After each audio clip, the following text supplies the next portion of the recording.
Hope you're all doing well and enjoying this weekend, football-free weekend. Well, it's not football-free weekend. We've got the Champions League final tonight, which I'm looking forward to. But I've got to say, I don't know about you, but I'm really quite liking the fact the Premier League season is now done. And you can kind of breathe a little bit and sort of look forward to actually enjoying your weekends and not being so consumed with football and West Ham and stuff. It's like, don't get me wrong, but what I do anyway, it's always West Ham related every day because you've got to talk about whatever's happening. But the fact there's no depressive feeling about the club at the moment in terms of league table and stuff. You haven't got to really worry about that anymore. Can sort of try and look forward and hope that we're going to have a decent transfer window, which is what hopefully we're going to be talking about today. And see how things are going there.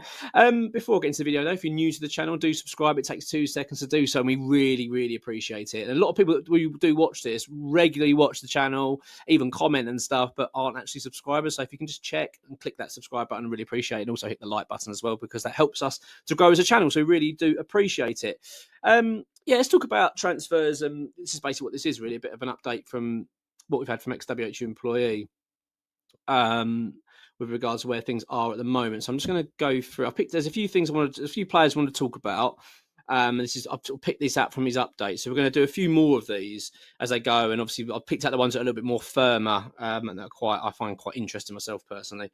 First of all, Lucas Hogsberg of Nordsjælland, FC Nordsjælland. He has been identified as a key target for us. However, there's a lot of interest in him. Now, he's 18 years old. 18, and he already plays for the Danish national side. So really impressive, got to say, of how well he's doing. He's had a really big breakthrough season by all accounts, and and is very, very highly rated. He was Denmark under 16s, went through to under 19s. He's made 29 appearances for Nordsjælland already. As I say, 18 years old. That's really good. 19 appearances this season. Very, very highly rated centre back, and we are apparently registering serious interest in him. So it could be someone that we've got to keep an eye on, really. But I like the fact that we're going. I've talked about this previously. I quite like how the club are going about things at the moment. I've got to be honest. I know there's a lot of anxiety, and I totally get it. I certainly feel that as well. Do you know what I mean? I think it's because of the enormity of this summer. It's nerve-wracking, isn't it? Because you just know that West Ham have to get it right, and I think there's sort of two aspects that were worrying me in this summer, and still are. I mean, I'm not going to say that everything. Oh, I'm really confident. I've always maintained that I still hold a lot of hope in terms of Graham Potter and being able to turn the tide at West Ham and get us going in the right direction. I do feel that is a real possibility going forward. I'm not someone that's writing us off at all. I feel like there's a real opportunity here as a football club to real turn a page and go into a healthier direction as a club in terms of who we recruit and how we operate as a football club. I feel like we are so dated, and I'm really hoping that what we've got in Graham Potter, Carl McCauley, we're going to start to see a bit of a change at West Ham.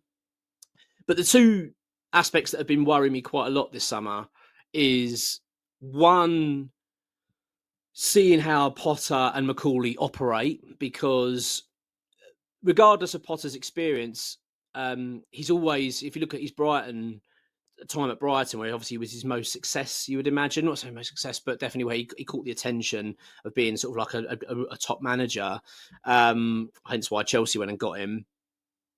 I feel like a lot of that was down to the fact that he came from a club like Brighton that's just got such a good infrastructure, so well run. Everything's there to thrive, and we've seen that because other managers have gone there and been able to sort of continue that model. So there's always that anxiety, isn't there, that Graham Potter's had that before, whereas he comes to West Ham, he's just not going to have that, because we know as well, West Ham, we operate in a sort of basket case fashion, don't we? Let's be honest. So I've had an anxiety over that, but I've got to say, despite the anxiety of that, and look, as I say, I'm not saying it's gone, but I'm impressed at the moment by how the players that we're looking at. It's quite clear that there is a process in place of how we're identifying certain types of player, because we seem to be getting linked with the right types of player. I feel like we are looking at a far younger model, players that are not only are we, well, basically we're getting names fed to us, okay, like, you know, via X. He will then say, right, these are the players we're interested in, and then you're finding out that actually we've never heard of them, but then you're hearing that other top clubs are looking at them as well after us. So I'm kind of thinking, well, obviously we've got a bit of an eye for this then. And this is what X mentions in his update. Actually, he turned around and says, we've got a new data-driven approach to recruitment this summer, and the statistics on Hogsburg were said to be exceptional. Macaulay is a modern thinking head of recruitment, and he's going to try and do a different approach to how we do things, as opposed to our previous model of relying on agents. Now, it's been quite a big talk, isn't it, about this whole agent thing in West Ham this summer, that we don't want to go down that route. And people were saying, "Well, how can you do that? Because that's how football operates." What you're saying, you don't want to use agents. I don't think that's actually the case of what's being said here. It's not that West Ham and Macaulay and Potter are saying, "We're not going to talk to agents. We're not interested in agents." They're not saying that. They understand you've got to talk to agents. What they're trying to avoid is the usual approach where we have agents that we like using. They go, "Well, what's your list of players? I want to pick some of that." They don't want to go down that route. They want to go down a route saying, no, we're going to go out and pick and select these players. Then we're going to go and speak to their agents to try and get deals done that way. So I'm actually getting more hopeful. Actually, I'm going to be honest. I feel like, as I say, it's very early days. So I'm not going to sit here and be like, you know, popping champagne and getting excited about it. But I quite like the start of this window. I'm quite like, okay, I'm liking the fact we're targeting these types of players. It's building a little bit of confidence. So let me just carry on with what X has said on his update as well. Tamori, as we know, former Chelsea player, is now at AC Milan, is a defender that has been on the radar for a long time. And should he become available this summer, then he may come to a more established target list for West Ham. So, includes Tamori, I think he's 27 now. We've been linked with him previously. England international, of course. Grew up, I think he came through the Chelsea Academy. And then he went on loan to Brighton, Hull, Derby. And then he went out originally on loan to AC Milan back in 2021. That was made permanent in the same year. He's then been out there for, say, 4 years now, 112 appearances. He's a very, very good defender and someone apparently that we're still very keen on. So if he does become available, which there's always been this talk that he will come back to England and want to play in the Premier League. So hopefully it could well be something that we go and explore. This is the interesting one. So Arden Jashari, we talked about him previously. This is a player that's firmly on our list and someone that I've been tracking now for quite a while. Now, this is my point earlier. I'd never heard of him before that. I looked into him, been very impressed. I like what I've heard as well from others who have got a bit more, about them in terms of player knowledge and things like that than I do. And it's all been very, very positive regarding Jashari. It said, however, a number of clubs are now interested in him, including Manchester City. So this is, again, my point. I like the fact that this is someone West Ham have gone, this is someone we're really keen on. We've been talking to him for a while, and Macaulay's been very, very keen on. And now Man City have now apparently firmed up their interest. So the fact that Man City are very keen on him, he's only 22 years old, I understand, I think. And he's, as I say, now firmly on Man City's radar, which, look, in one regard, one aspect of it is disappointing, isn't it? Because you're thinking, well, we wanted, 22 years old. In one aspect of it,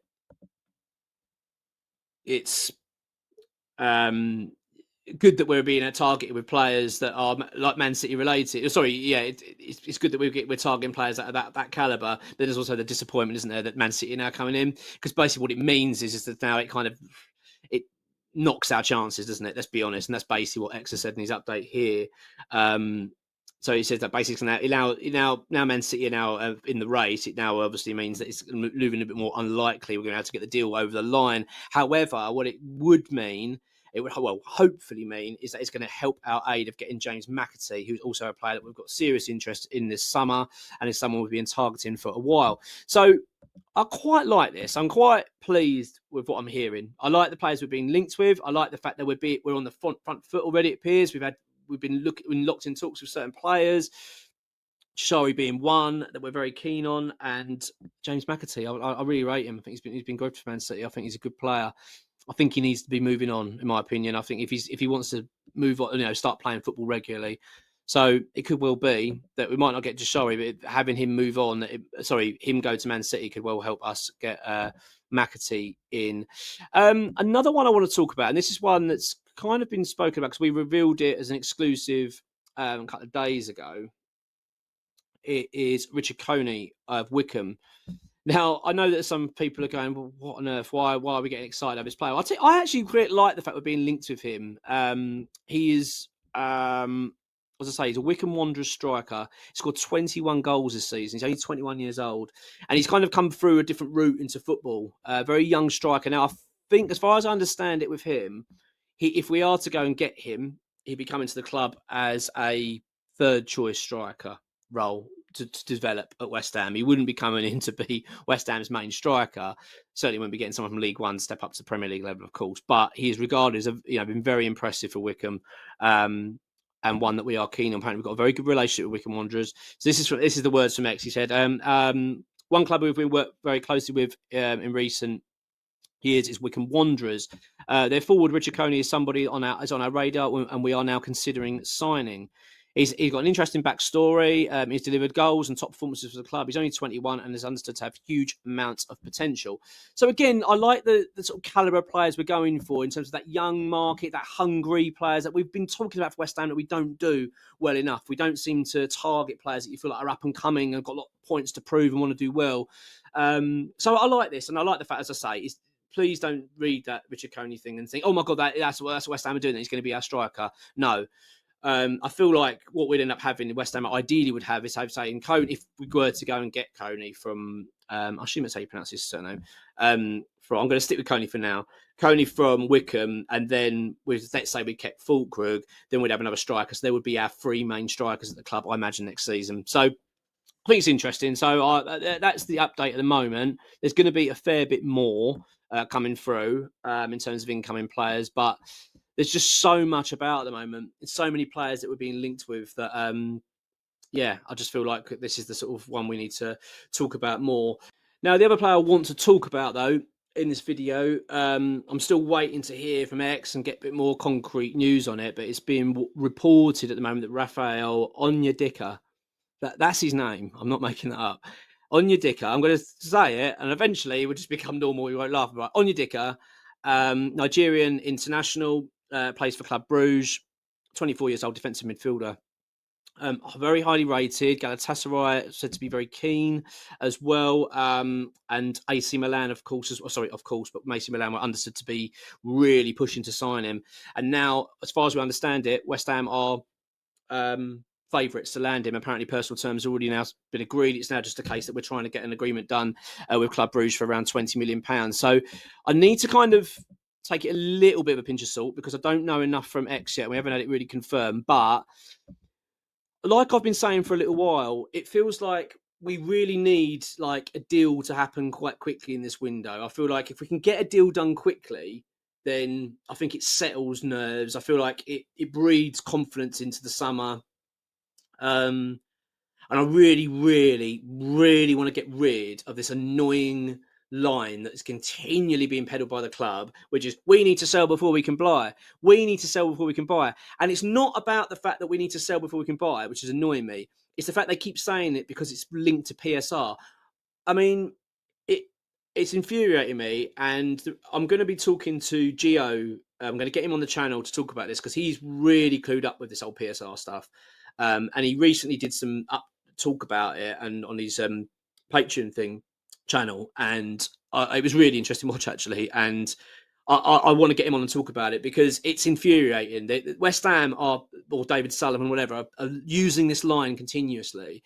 And it's just not true. They're using basically West Ham have got a cash flow problem, not a PSR problem, and they're mixing the two up and saying, well, we need to sell before it's because of PSR. We haven't got any issues with PSR at the moment, and I'm really getting tired of hearing about it. And also, the cash flow situation could be helped and could be sorted by the ownership anyway. But we're going to talk about that with Gio. So anyway, I'm sort of going off on a tangent here and moaning. I know, unlike me, but I am.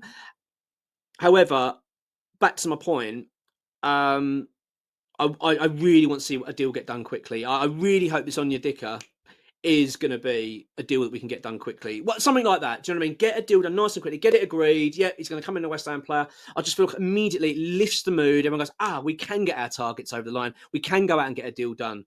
Do you know what I mean? It gives breathe some confidence into the summer because, like you, I'm nervous. Okay, like you may be not that nervous, but I think most of us are feeling a little bit anxious about this summer.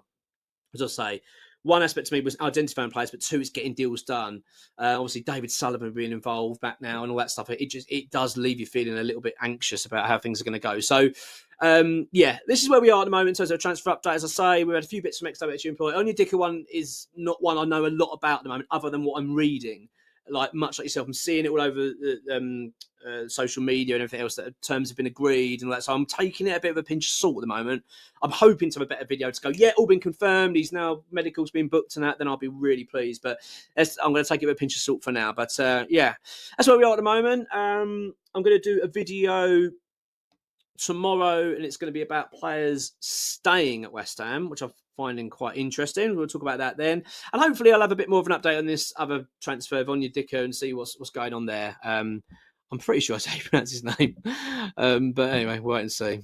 Have a good one anyway. Enjoy the rest of your weekend, and hopefully enjoy the old Champions League final if you're watching it tonight. Take care. Have a good one. And come on your ones.